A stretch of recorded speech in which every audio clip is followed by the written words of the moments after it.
আজকের এই রেসিপিটা ডেডিকেট করছি আমার এক প্রিয় বান্ধবীকে। ও পাস্তা খেতে ভীষণ পছন্দ করে, তাই ওর জন্য আজকে আমি এই রেসিপিটা শেয়ার করছি এবং আপনারাও দেখে নেন কীভাবে রেস্টুরেন্ট স্টাইলে আমি পাস্তা রান্না করে থাকি। চলে আসলাম রান্নায় কথা বলতে বলতে। তো আমি এই পাস্তাগুলোকে সেদ্ধ করে নেব প্রায় 60%-এর মতো, বাকিটা রান্নার সময় হয়ে যাবে। এখানে আমি সবজি ব্যবহার করছি ক্যাপসিকাম এবং মাশরুম ব্যবহার করব, পেঁয়াজের ফালি, রসুন কুচি, মটরশুঁটি, আদা কুচি, কাঁচামরিচ, গাজর কুচি। তো এগুলো দিয়ে আমি আমার রান্নাটা সম্পূর্ণ করব। এখানে আমি যে মাশরুমটা ব্যবহার করছি সেটি হলো এই মাশরুমটি। এটি আপনারা যে কোনো বড় বড় শপে গেলেই পেয়ে যাবেন।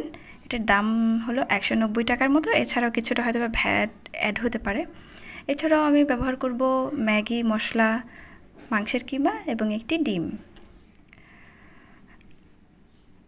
এই তো আমি এখানে পাস্তাগুলোকে পানি ঝরিয়ে তেল মাখিয়ে রেখে দিয়েছিলাম ঝরঝরে থাকার জন্য। এবং এই রান্নায় আমি ব্যবহার করব ঘি বা বাটার, দুটোই আপনারা ব্যবহার করতে পারেন। তারপর আমি আদা কুচি এবং রসুন কুচিগুলোকে ঘির মধ্যে দিয়ে ভাজা ভাজা করে নেব। কিছুক্ষণ ভেজে নিয়ে আমি দিয়ে দিব পেঁয়াজটা আমি অল্প কিছুক্ষণ ভেজে নেব। তারপরে যে আমার সবজিগুলো ছিল সেই সবজিগুলোকেও আমি এর মধ্যে দিয়ে দিব। সবজিগুলোকেও আমি কিছুক্ষণ ভেজে নেব, বেশি একটা ভাজবো না।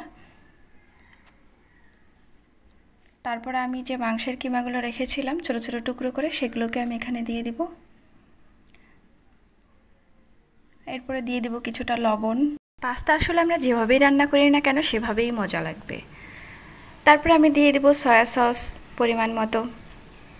সয়া সস দিয়ে দেওয়ার পরে আমি দিয়ে দেব হট টমেটো সস।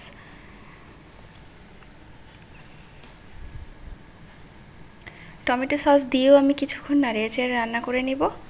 তারপর আমি ব্যবহার করব চিলি ফ্লেক্স। যারা যেমন ঝাল খেতে পছন্দ করেন তারা তেমনটাই দিবেন। তারপর এখানে আছে 1 চামচের মতো গোলমরিচ গুঁড়া। এরপরে দিব আমি অরিগানো পাউডার। আপনারা আপনাদের প্রয়োজন মতো ব্যবহার করবেন। তারপরে আমি দিয়ে দিব পাপরিকা পাউডার 1 চামচের মতো দিব আমি। আরেকটি ফ্রাই প্যানে আমি ডিম ভেজে নেব। একটি ডিমই আমি ব্যবহার করব, আপনাদের ইচ্ছে হলে আপনারা বেশিও দিতে পারেন। তারপর ডিমগুলোকে আমি ছোট ছোট টুকরো করে নিয়ে আমি যে সবজিটা তৈরি করেছিলাম সেটার মধ্যে মিক্সড করে দেব। কিছুক্ষণ নাড়িয়ে চাড়িয়ে রান্না করে আমি এর মধ্যে আমার যে পাস্তাগুলো সেদ্ধ করা ছিল সেগুলোকে আমি এর মধ্যে অ্যাড করে দিব। আমার পুরো প্রসেসটা ফলো করে যদি আপনারা রান্না করেন তাহলে নিরাশ হবেন না, দেখবেন যে পুরোপুরি রেস্টুরেন্টের মতোই হয়েছে।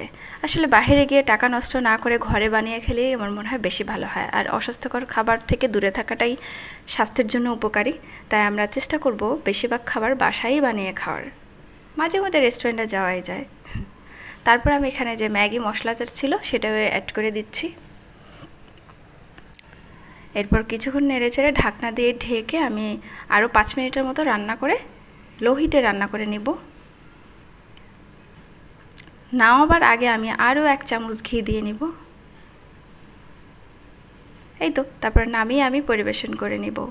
আমার রান্নাটি যদি আপনাদের ভালো লেগে থাকে তাহলে প্লিজ সবাই শেয়ার করবেন এবং বেশি বেশি করে কমেন্ট করবেন। আমার রেসিপি যদি ভালো লেগে থাকে এবং যদি আপনারা বাসায় ট্রাই করেন এইভাবে, তাহলে অবশ্যই আমাকে জানাবেন যে আপনাদের কাছে খেতে কেমন লেগেছিল এবং পারফেক্ট আসলে হয়েছিল কিনা।